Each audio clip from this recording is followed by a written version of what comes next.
Et on va passer maintenant à un deuxième témoignage. C'est avec Benoît Ampeau de la FNIC et Laurent Toutain d'IMT Atlantique qui vont rapidement nous parler d'un premier résultat concret obtenu par le Centre Réseau et Systèmes pour la transformation numérique. Allô ? Oui. Bonjour à toutes et à tous. Merci pour l'invitation et ravi de faire cette présentation avec Laurent Toutain d'IMT Atlantique aujourd'hui. Pour ceux qui ne le connaîtraient pas, je pense qu'ils sont peu nombreux. Mais bonjour aussi à Alexander un peu plus loin parce qu'on va rapidement arriver vers toi aussi sur le sujet. Donc on est très heureux aujourd'hui de vous présenter le fruit de nombreux mois de travail avec Laurent et d'autres sur la création d'une chaire qui est basée sur la technologie SCHIC. Donc on va faire très très rapide. Par contre, on m'a demandé de faire une présentation à juste titre parce qu'au début j'étais parti, moi je suis directeur des partenariats et de l'innovation, responsable des labs, donc très dans la R&D, très dans les thématiques, la recherche, les publications. Mais on va commencer par faire une petite présentation de la FNIC parce que je pense que c'est bien de faire un petit refresh. Donc je vais me mettre en mode elevator pitch. Sauf que je vais vous parler d'une association qui a 40 ans et d'une technologie qui a 40 ans. Donc l'AFNIC, c'est une association, loi 1901, qui travaille à une mission d'intérêt général et qui contribue et qui travaille sur la technologie qui est cœur de métier, qui est le DNS, et qui est présent sur ce sujet, sur cette technologie, depuis près de 40 ans. Et on travaille au quotidien un Internet sûr et stable, ouvert aux innovations, et là où aussi on a un rôle de fédérateur de la communauté parce qu'on a une association ouverte avec des membres. Et donc vous pouvez être en tant que industriel, utilisateur, représentant d'une activité, adhérer à l'AFNIC et aussi faire valoir votre voix et participer au débat de l'association. Nous sommes aussi engagés RSE, je l'ai mentionné parce que en fait, quand on a demandé ce label RSE, on a été la première industrie du numérique en France, du secteur numérique en France, à s'orienter vers l'AFNOR et à engager les actions sur ce label RSE. Alors, l'AFNIC est connu pour le point .fr, mais pas uniquement. Aujourd'hui, notre métier, c'est d'opérer des serveurs et des infrastructures en France et dans le monde entier. Et donc, on travaille et on gère des extensions, des top-level domaines. Donc, on en a 19 et précisément. Donc, on a des extensions françaises et ultramarines. Mais également, on est opérateur technique de services pour des organisations, des institutions ou des sociétés privées avec des extensions dites ouvertes ou fermées. Donc, on a évoqué la SNCF. Donc, l'AFNIC aujourd'hui gère et opère techniquement, par exemple, le point SNCF. Mais on peut voir aussi le point OVH. Donc, c'est aussi un signe intéressant. On voit que OVH, cet acteur du numérique majeur, fait aussi confiance à l'AFNIC pour opérer son extension. Et donc ces infrastructures, elles sont déployées mondialement donc sur la résolution. Aujourd'hui, à l'AFNIC, on reçoit des milliards de requêtes par jour. Et donc ce service, il est un peu invisible, mais il fonctionne. On a un SLA à 100% et c'est comme l'électricité, on peut s'appeler, on est un peu une commodité. C'est-à-dire que si le DNS, quand le DNS fonctionne, tout va bien. Quand ça ne fonctionne plus, c'est un peu plus compliqué.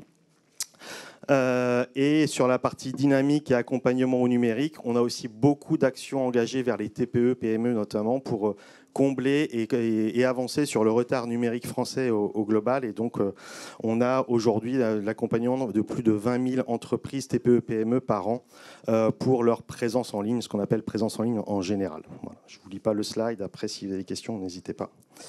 J'arrive décidément pas. Alors, le DNS. Le DNS, il a beaucoup de qualités. Le DNS, il est globalement accessible aux 2/3 de la population. C'est plus ou moins en fait le taux de population qui a accès à Internet aujourd'hui. Il y a plus de 5 milliards de personnes qui ont accès à Internet. Le dernier tiers, malheureusement, n'a pas accès à Internet. Et donc aujourd'hui, on peut dire assez crânement que toute communication Internet, dans chaque communication Internet, il y a aussi une requête DNS ou du DNS qui est impliquée. Et donc c'est un service essentiel et critique de l'Internet d'aujourd'hui. Il sert à gérer de la résolution d'identifiants de manière universelle. À notre connaissance, c'est une des seules technologies qui est acceptée par toutes les applications, tous les terminaux, tous les services, ce qui est rare. Et dans les télécommunications, il y a des experts. Vous n'êtes que des experts ici, donc vous le savez bien. Et notre métier, c'est d'être registre. Et on est registre aujourd'hui de noms de domaine, mais également le DNS évolue comme l'Internet évolue. Et donc, on travaille aussi beaucoup sur les technologies autour de la blockchain, etc. Et donc, le DNS est capable aussi de s'intégrer et ne pas rentrer en concurrence avec ces technologies. Il me reste 0 temps, c'est ça ? Okay. Les thématiques de recherche, rapidement, on a une R&D plutôt ouverte. 10% du chiffre d'affaires de l'AFNIC est affecté à des actions de R&D. Donc, si on est là aujourd'hui, c'est pour présenter la chaire, mais on est aussi enclin à continuer à travailler en coopération avec beaucoup de monde sur des sujets qui nous sont chers. Sécurité, protocole Internet, et on est présent dans les activités de standardisation. Et donc, c'est aussi un appel. On travaille beaucoup avec des personnes, des opérateurs, mais comme ça a été aussi commenté ce matin, il y a beaucoup à faire sur la présence française dans les organes de standardisation. Voilà, maintenant je te laisse la parole. Ok, alors c'est lequel ? Celui du bas. Celui du bas, d'accord.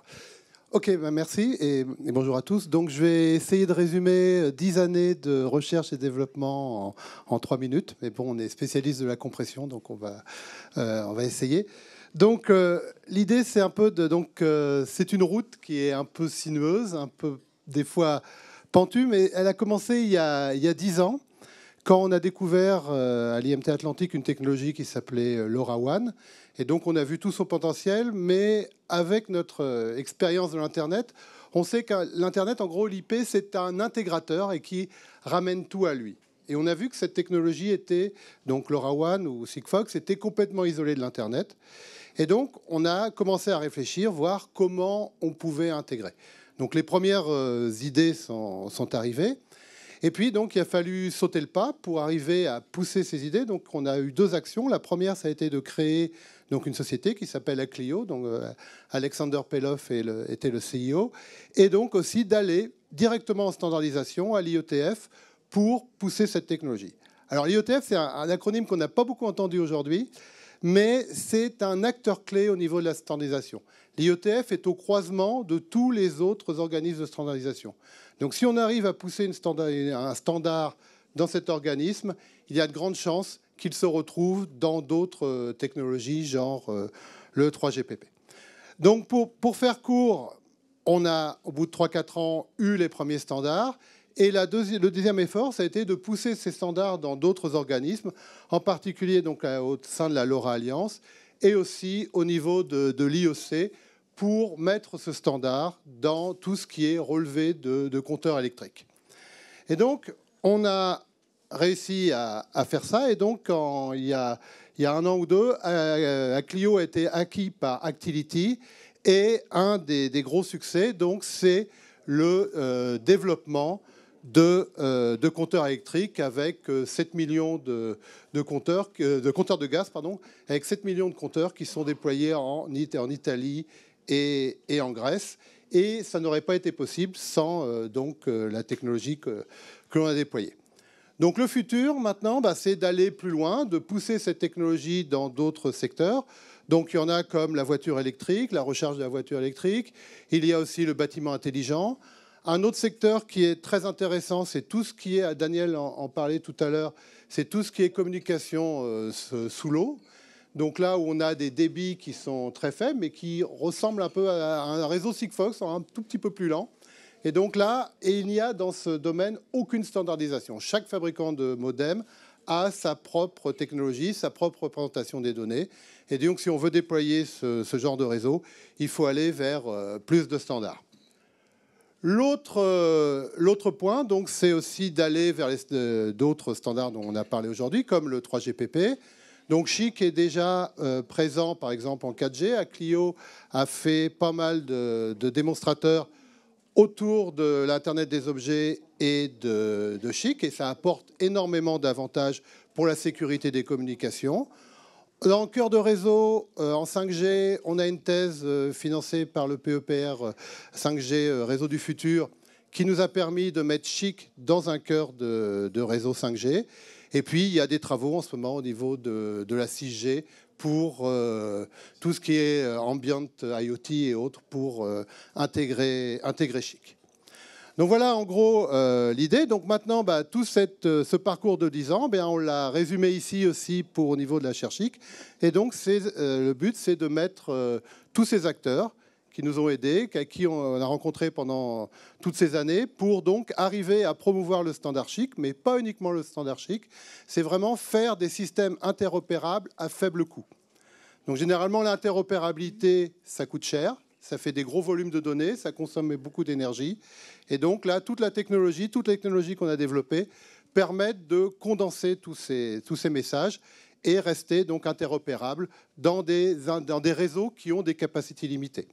Un exemple, pour finir, c'est, par exemple, on travaille en ce moment avec optimiser les communications avec la Lune.